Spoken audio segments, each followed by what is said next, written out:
Welcome dear student, welcome to this video. As you know we are talking about the plant growth and development. इस chapter में अब हमें जो पढ़ना है वो पढ़ना है फोटोपीरियोडिज्म एंड वर्नलाइजेशन। फोटोपीरियोडिज्म क्या है, वर्नलाइजेशन क्या है, इसके बारे में पहले इंट्रोडक्शन। जैसे कि हमें पता है कि जो भी प्लांट है ये प्लांट में दो प्रकार की ग्रोथ होती है, एक है वेजिटेटिव ग्रोथ और दूसरी है रिप्रोडक्टिव ग्रोथ।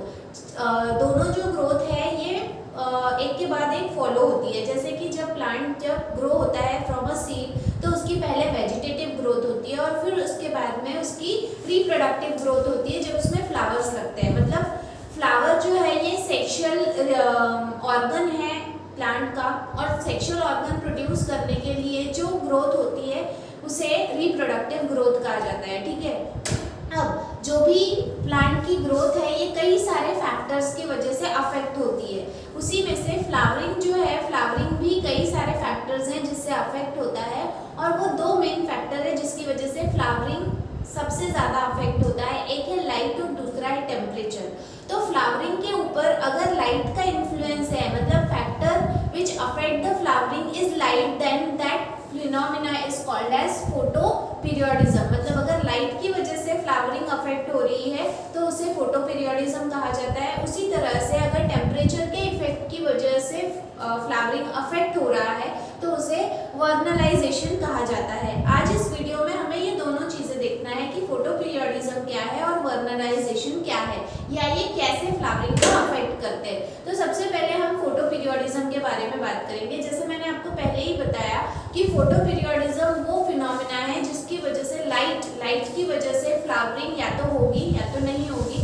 कितना अमाउंट ऑफ लाइट चाहिए ये सारी चीज़ों के ऊपर डिपेंड करेगा कि फोटोपीरियोडिज्म जो है उसमें फ्लावरिंग कैसे अपीयर होगी। ठीक है, फोटोपीरियोडिज्म जो है ये सबसे पहले जिन्होंने ये टर्म प्रपोज किया है वो दो साइंटिस्ट हैं, एक है गार्नर और दूसरा है एलार्ड। ठीक है, इन द ईयर 1920 ये दोनों ही साइंटिस्ट जो हैं इन्होंने अपना जो एक्सपेरिमेंट है, एक्चुअली ये स्टडी कर रहे थे फ्लावरिंग को in soybean plant and Maryland Mammoth variety of tobacco. मतलब टोबैको का फ्लावरिंग और सोयाबीन में फ्लावरिंग जो है वो कैसे अपीयर होता है, अफेक्ट होता है किसी चीज़ का या नहीं होता है, इसकी वो स्टडी कर रहे थे। ठीक है, तो फिर फोटोपीरियोडिज्म स्टडी करते वक्त उन्होंने देखा कि यहाँ पे सोयाबीन और मैरीलैंड वैरायटी ऑफ टोबैको ये दोनों का जो फ्लावरिंग सीजन है ये अलग अलग है। जैसे कि जो भी सोयाबीन है, सोयाबीन ये लेट समर में इसका फ्लावरिंग होता है,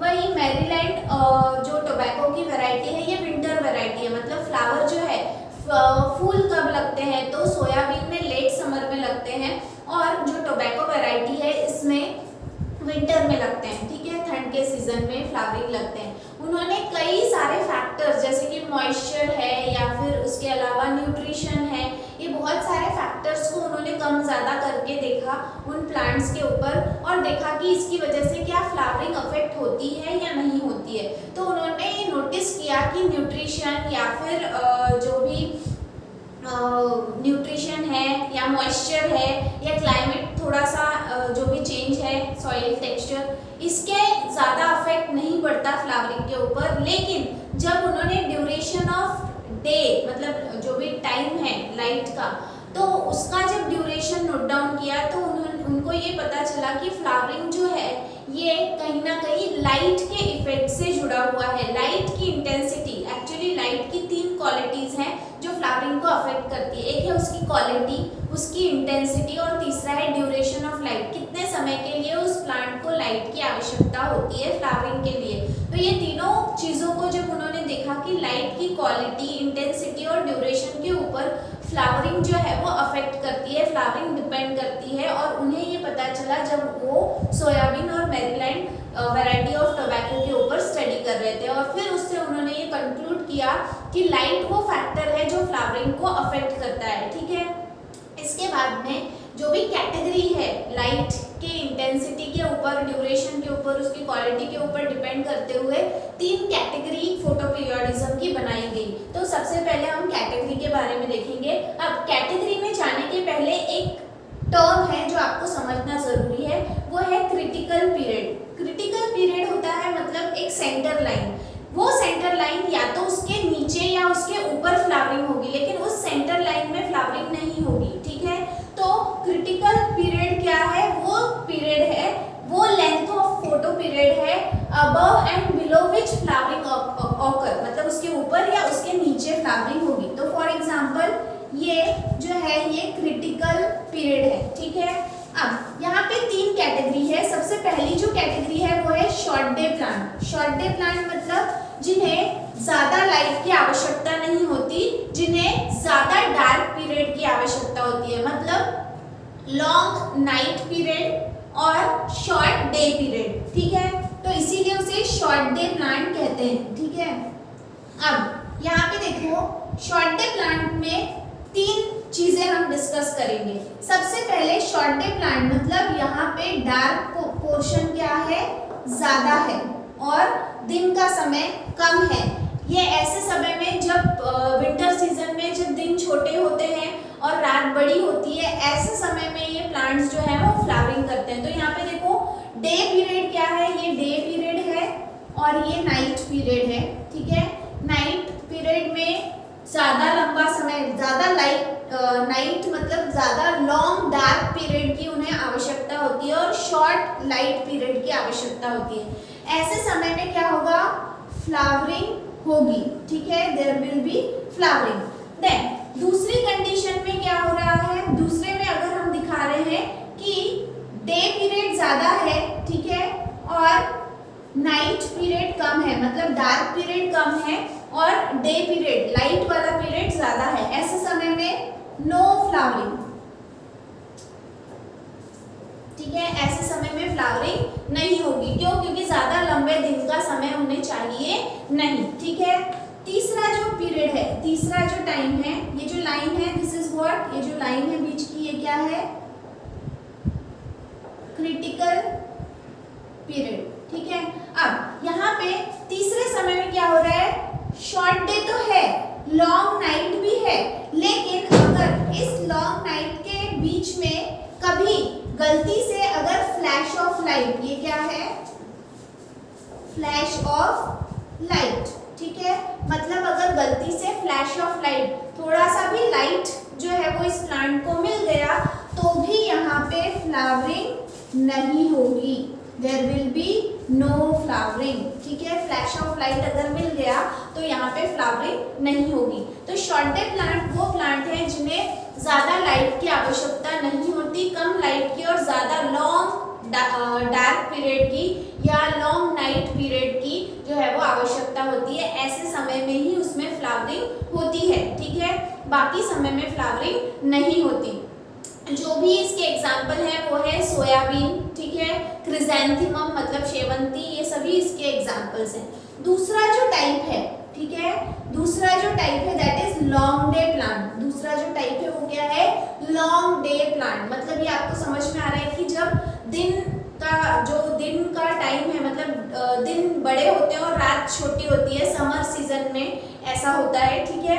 तो यहाँ पे जो है अगेन हम देखेंगे 3, यहाँ पे अगर सेम क्या हो रहा है, शॉर्ट डे है, डे क्या है, शॉर्ट है, और लॉन्ग क्या है, नाइट है, रात का समय ज्यादा लंबा है और दिन का समय छोटा है। तो ऐसे समय में जो लॉन्ग डे प्लांट्स हैं उनमें नो फ्लावरिंग, फ्लावर्स नहीं आएंगे, फ्लावरिंग नहीं होगी, ठीक है। देन सेम दूसरा कंडीशन, जब यहाँ पे क्या है, दिन का समय ज्यादा है और रात का समय क्या है, कम है, ठीक है, डे पीरियड ज्यादा है और नाइट पीरियड कम है, ऐसे समय में फ्लावरिंग होगी। क्यों, क्योंकि इन्हें ज्यादा लंबा दिन का ड्यूरेशन ऑफ लाइट ज्यादा चाहिए, ठीक है। एंड तीसरे समय में क्या हो रहा है कि भले ही दिन का समय जो है वो छोटा है, लेकिन रात के समय में अगर फ्लैश ऑफ लाइट मतलब थोड़ा सा भी लाइट उस पर चमक जाता है तो यहाँ पे फ्लावरिंग होगी, ठीक है, देयर विल बी फ्लावरिंग। तो वहां पे क्या होगा, फ्लावरिंग होगी। तो ऐसे समय में मतलब इससे आपको ये समझ में आ रहा है, शॉर्ट डे प्लांट मतलब जिसे दिन लाइट की जो क्वांटिटी है, ड्यूरेशन है वो छोटा चाहिए, कम चाहिए और ज्यादा डार्क चाहिए। वहीं लॉन्ग डे प्लांट में दिन का जो ड्यूरेशन है, लाइट का ड्यूरेशन वो ज्यादा चाहिए क्वांटिटी ज़्यादा चाहिए और जो भी डार्क पीरियड है वो कम चाहिए, तो उसी वजह से उसे लॉन्ग डे प्लांट, और जो जिन्हें कम ड्यूरेशन चाहिए उन्हें शॉर्ट डे प्लांट कहा जाता है। ठीक है, इसके अलावा जो भी तीसरा, अच्छा, लॉन्ग डे प्लांट का जो एग्जाम्पल है वो है बीट, मतलब sugar cane, sorry sugar beet, then इसके बाद में जो है वो टोबैको है। ठीक है, तो ये सारे एग्जांपल्स हैं, सॉरी टोबैको नहीं, टोबैको तो शॉर्ट डे प्लांट का एग्जांपल है। तो इस तरह से ये एग्जांपल हैं लॉन्ग डे प्लांट के। देन इसके बाद में तीसरी जो कैटेगरी है that is day neutral plant. Day neutral plants. ठीक है, डे न्यूट्रल प्लांट्स क्या है? तो डे न्यूट्रल प्लांट्स मतलब कितना लाइट है, कितना लाइट पीरियड है, कितना डार्क पीरियड है, इससे फ्लावरिंग के ऊपर कोई भी असर पड़ता नहीं है। चाहे कितना भी लंबा ड्यूरेशन हो, कितना भी शॉर्ट ड्यूरेशन हो, ये जो भी प्लांट है इसमें फ्लावरिंग होगी। इस पे जो है वो लाइट के इंटेंसिटी, मतलब लाइट का जो ड्यूरेशन है इसका कोई फर्क नहीं पड़ता, इसीलिए हम इसे क्या कहते हैं? Day neutral plant. मतलब इसे दिन का समय कितना है, रात का समय कितना है, इससे इसे किसी भी प्रकार का कोई इफेक्ट पड़ता नहीं है। इसके भी कुछ एग्जांपल्स हैं, जैसे कि कुकुम्बर वगैरह, सारे एग्जांपल्स आपके बुक में दिए हुए हैं। तो इस तरह से जो भी फोटो पीरियोडिज्म है, on the basis of the duration of light required for the process of flowering is categorised into 3 category. जिसे कम समय चाहिए, दिन का लाइट कम चाहिए, वो शॉर्ट डे प्लांट कहलाते हैं। जिन्हें ज़्यादा चाहिए उन्हें लॉन्ग डे प्लांट कहलाते हैं, और जिसे कम या ज़्यादा उससे कोई फर्क नहीं पड़ता उन्हें डे न्यूट्रल प्लांट कहते हैं। ठीक है, तो दीज आर द 3 कैटेगरी। इसके अलावा कुछ और भी फैक्ट्स हैं, जैसे कि जो भी फोटो पीरियोडिज्म है, नो डाउट फ्लावरिंग से जुड़ा हुआ है, लाइट से जुड़ा हुआ है, लेकिन कौन सा ऐसा ऑर्गन है जो इस लाइट स्टिमुलस को उस पर्टिकुलर जगह तक पहुंचाता है जहाँ पे फ्लावर ग्रो होने वाला है, फ्लावरिंग बर्ड होने वाला है?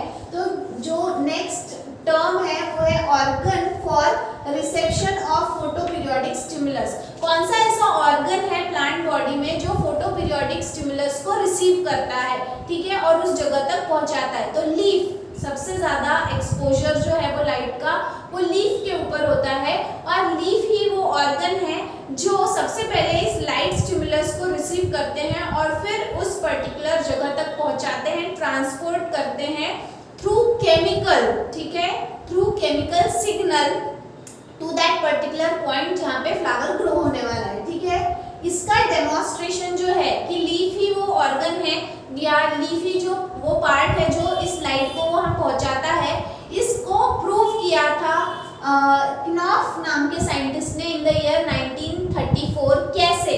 डिफोलिएटेड प्लांट, मतलब जिस प्लांट के ऊपर पत्तियां नहीं है, सारी पत्तियां झड़ चुकी हैं, उस पे फूल लगेंगे नहीं, फ्लावरिंग होगी नहीं। क्यों? क्योंकि वहां पे लाइट स्टिमुलस रिसीव करने वाले लीव्स नहीं है, इसीलिए वो लीफ उस स्टिमुलस को फ्लावरिंग वाली पोजीशन तक पहुंचा नहीं पाएंगे और इस वजह से फ्लावरिंग होगी नहीं। ये किसका डेमोन्स्ट्रेशन है? नॉफ नाम के साइंटिस्ट का। ठीक है, देन इसके बाद में है फोटो पीरियोडिक स्टिमुलस।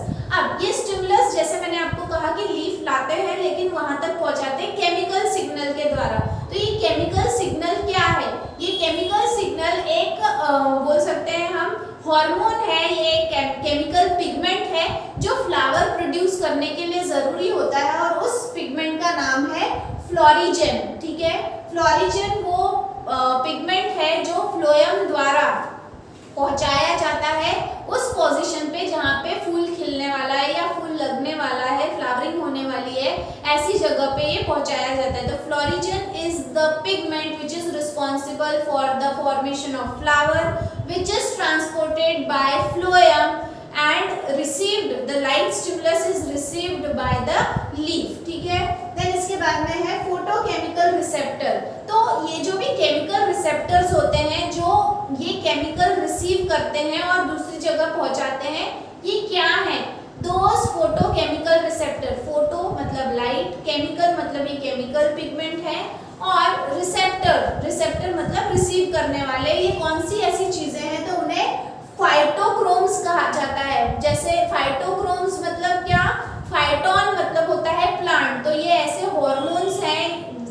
या फेरोमोन्स है जो प्लांट में पाए जाते हैं और जो पर्टिकुलर प्रोसेस या डेवलपमेंट के लिए रिस्पॉन्सिबल होते हैं, और उन्हें फाइटोक्रोम कहा जाता है। एक्चुअली फाइटोक्रोम ये वर्ड जहाँ से आया है क्योंकि लाइट की पर्टिकुलर इंटेंसिटी, जैसे हम पढ़ चुके हैं फोटोसिंथेसिस चैप्टर में कि लाइट में जो वेवलेंथ होती है, अलग अलग वेवलेंथ का लाइट प्लांट एब्जॉर्ब करता है और फिर फोटोसिंथेसिस करता है। उसी तरह से पर्टिकुलर वेवलेंथ ऑफ लाइट की वजह से ही फ्लावरिंग जो है वो वहाँ पे प्रोड्यूस होती है, और ब्लू वेवलेंथ का जो लाइट होता है वो सबसे ज़्यादा फ्लावरिंग को इन्फ्लुएंस करता है। ठीक है, तो यहाँ पे उन वेवलेंथ को फाइटोक्रोम कहा जाता है, जो एक प्रकार का बाइलोप्रोटीन है, मतलब केमिकली ये एक बाइलोप्रोटीन है। ठीक है, देन फाइटोक्रोम्स के बारे में जानेंगे। फाइटोक्रोम्स जो है ये टर्म सबसे पहले जिन्होंने इंट्रोड्यूस किया वो है हेनरिक एंड बॉरविक। ठीक है, Hendrick and Borthwick in the year 1952। ठीक है, अकॉर्डिंग टू देम, उनके मुताबिक जो भी लाइट है, ठीक है, वो लाइट की दो ऐसे वेवलेंथ है जो फोटो सिस्टम एब्जॉर्ब करता है, और वो फोटो सिस्टम जो है वो या तो फ्लावरिंग को इंट्रोड्यूस करेगा, स्टिमुलस करेगा, या फिर उसे इनहिबिट करेगा। ठीक है, तो यहाँ पे दोनों है, एक है रेड रीजन और दूसरा है फार रेड रीजन। ठीक है, ये दोनों ही जो फॉर्म है ये इंटर कन्वर्सिबल है, मतलब जो भी PR मतलब क्या, जो भी पिगमेंट सिस्टम है जो रेड कलर के लाइट को एब्जॉर्ब कर रहा है वो कन्वर्ट हो सकता है उस पिगमेंट सिस्टम में, मतलब जो उसे फार रेड लाइट में कन्वर्ट कर देता है। ठीक है, अब देखो यहाँ पे हमें दोनों प्लांट के बारे में स्टडी करना है, short day plant and long day plant. पहले शॉर्ट डे प्लांट के बारे में बात करेंगे। रात के समय में क्या होता है, जो भी शॉर्ट डे प्लांट है, शॉर्ट डे प्लांट में रात के समय में होता है कि जो भी फार रेड लाइट होता है that is converted into red light. दिन भर ये फार रेड लाइट जो है वो प्लांट में जमा रहता है। दिन के समय में वो फार रेड लाइट जो है वो रेड लाइट में कन्वर्ट नहीं होता है, जिसकी वजह से शॉर्ट डे प्लांट में जो है वो फ्लावरिंग नहीं हो रही है। लेकिन जब रात के समय में क्या हो रहा है, far red light is converted into red light, तो यहाँ पे क्या होगा, फ्लावरिंग होगी। मतलब अगर फार रेड लाइट है तो शॉर्ट डे प्लांट में फ्लावरिंग नहीं होगी, और अगर रेड लाइट है तो फ्लावरिंग होगी। दिन के समय में क्या होता है, जो भी शॉर्ट डे प्लांट है उनमें ये जो भी रेड लाइट है that is converted into far red light, तो यहाँ पे क्या होगा, नो फ्लावरिंग, फ्लावरिंग नहीं होती। वही अगर हम लॉन्ग डे प्लांट की बात करें तो डार्क, रात के समय में क्या होता है, जो दिन के समय का फार रेड लाइट है that is converted into red light, जिसकी वजह से रात में जो है वो लॉन्ग डे प्लांट में फ्लावरिंग नहीं होती। इसीलिए देखो लॉन्ग डे प्लांट है तो उसको ज़्यादा मतलब डार्क पीरियड की जो है वो ज़्यादा ज़रूरत नहीं होती, रात के समय में उसे ज़्यादा लंबा दिन का समय चाहिए। ठीक है, तो रात के समय में क्या हो रहा है, far red light is converted into red light, जिसकी वजह से नो फ्लावरिंग, रेड लाइट में लॉन्ग डे प्लांट फ्लावरिंग नहीं करते। देन डे टाइम में क्या हो रहा है, red light is converted into far red light, तो यहाँ पे क्या होगा, फ्लावरिंग होगी। मतलब इन शॉर्ट हम बोल सकते हैं कि जो भी शॉर्ट डे प्लांट होता है इसमें फ्लावरिंग कब होगी, फ्लावरिंग होती है ओनली व्हेन यहाँ पे क्या रहेगा, रेड लाइट रहेगा। In case of long day plant flowering कब होगी, जब यहाँ पे क्या रहेगा, फार रेड लाइट रहेगा। ठीक है, तो इस तरह से डे और नाइट का यहाँ पे जो है वो समीकरण बताया है, और इसके थ्रू ये बताया कि ये रात के समय में ये क्या हो जाते हैं, इंटर कन्वर्टेबल, मतलब अगर रेड लाइट है तो रात के समय में that is converted into far red, और अगर फार रेड है तो that is converted into red light. और इसी की वजह से इन फाइटोक्रोम्स के एब्जॉर्प्शन की वजह से ही फ्लावरिंग जो है वो लॉन्ग डे प्लांट या शॉर्ट डे प्लांट में इंट्रोड्यूस होता है। ठीक है,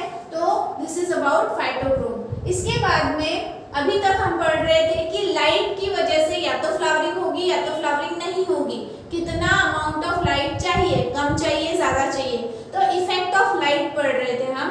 अब हमें पढ़ना है इन्फ्लुएंस ऑफ टेम्परेचर, मतलब effect of temperature which is called as vernalization, ठीक है। वर्नलाइजेशन क्या है? तो vernalization is nothing but it is the effect of temperature on the process of flowering. Plant में फूल खिलेंगे या नहीं, ये अगर टेम्परेचर कंट्रोल कर रहा है, टेम्परेचर की वजह से है, तो उसे वर्नलाइजेशन कहा जाता है ना। देखो वर्नलाइजेशन में आपको जो टेम्परेचर है, टेम्परेचर के 3 कार्डिनल पॉइंट्स होते हैं। टेम्परेचर 3 कैटेगरी में आप मेजर कर सकते हो, या तो मिनिमम सबसे कम रहेगा, ऑप्टिमम मतलब मीडिएट मॉडरेट रहेगा, देन मैक्सिमम मतलब सबसे ज्यादा रहेगा, ठीक है। तो यहाँ पे तीनों ये कैटेगरी है, पॉइंट है टेम्परेचर के, जिसमें आपको देखना है कि फ्लावरिंग कौन से टेम्परेचर में होता है। लो टेम्परेचर ट्रीटमेंट, अगर हम किसी प्लांट को पहले या किसी सीड को पहले लो टेम्परेचर चिलिंग इफेक्ट, अगर चिलिंग ट्रीटमेंट अगर देते हैं, तो उसमें फ्लावरिंग जो है वो बहुत जल्दी होती है। तो यहाँ पे वही कहा है कि low temperature treatment that induces early flowering. और ये एविडेंस मतलब ये एक्सपेरिमेंट जिन्होंने किया है उनका नाम है किलपार्ट इन द ईयर 1918, ठीक है। इनके एक्सपेरिमेंट के थ्रू उन्होंने ये बताया है कि अगर हम किसी भी सीड को या प्लांट के कुछ पर्टिकुलर हिस्से को अगर हम चिलिंग इफेक्ट देते हैं, लो टेम्परेचर प्रोवाइड करते हैं कुछ कालावधि तक, कुछ समय तक, तो उसमें फ्लावरिंग जल्दी होती है, ठीक है। इसके अलावा और दूसरे साइंटिस्ट हैं जैसे कि चॉर्ट इन द ईयर 1960, उन्होंने डेफिनेशन दिया है वर्नलाइजेशन का कि acceleration of the ability to flower by chilling treatment. Vernalization ये एक प्रकार का ऐसा एबिलिटी है, क्षमता है कि अगर आप चिलिंग इफेक्ट देते हो तो उसमें उस प्लांट में आप जल्दी से फ्लावर जो है वो जल्दी इंट्रोड्यूस कर सकते हो, ठीक है। देन इसके बाद में vernalisation term was coined by T D. Lysenko. ये जो टर्म है, ये जो शब्द है, ये जिन्होंने दिया है ये साइंटिस्ट ने दिया है और उनका नाम है टी.डी. लेसेनको इन द ईयर 1928, ठीक है। बहुत सारे ऐसे प्लांट्स होते हैं जैसे कि सीरियल्स है, क्रूसीफर्स है, जिन्हें कोल्ड ट्रीटमेंट की जरूरत होती है या कोल्ड टाइम पीरियड की जरूरत होती है फ्लावरिंग के पहले, ठीक है। फ्लावर्स नहीं आएंगे तो सीड्स तैयार नहीं होंगे, इसलिए पहले नए जनरेशन को तैयार करने के लिए पहली स्टेप है फ्लावर, इसलिए या फ्लावरिंग, क्योंकि फ्लावर जो है वो रिप्रोडक्टिव ऑर्गन है प्लांट का, तो इसीलिए बहुत सारे ऐसे प्लांट्स होते हैं जिन्हें पहले कोल्ड ट्रीटमेंट की जरूरत होती है और उसके बाद में उसमें फ्लावरिंग आती है, ठीक है। तो it is the method of inducing early flowering in the plant by pre treatment to their seed और seedling at 1 to 6 degree temperature for 1.5 month। अगर हम किसी भी प्लांट में मतलब वर्नलाइजेशन ये एक प्रकार की प्रक्रिया है जिसमें आप उस प्लांट के सीड या फिर सीडलिंग, सीड मतलब बीज, ठीक है, सीडलिंग मतलब बीज में से जस्ट निकला हुआ नया पौधा, ठीक है, प्लांट। तो उस प्लांट या उस सीड को अगर आप 1 से लेके तो 6 डिग्री सेल्सियस तक, 1 से लेकर तो 1.5 महीने तक अगर आप उसे क्या देते हो, चिलिंग ट्रीटमेंट देते हो, ठंडा वातावरण प्रोवाइड करते हो, तो उस प्लांट में जो है वो ग्रोथ, जर्मिनेशन और फ्लावरिंग जो है वो बहुत जल्दी आती है, ऐसा माना गया है। इसके अलावा अगर आप सीडलिंग की बात कर रहे हो, मतलब पौधा है, उसमें आप कहाँ पे ज़्यादा जो है वो ट्रीटमेंट दोगे, तो अपेक्स मतलब अपाइकल, जो भी टिप होती है प्लांट की, वहाँ पे अपाइकल मेरिस्टेम होता है और उसे अगर आप चिलिंग ट्रीटमेंट देते हो तो प्लांट में ग्रोथ और फ्लावरिंग जल्दी होती है, ठीक है।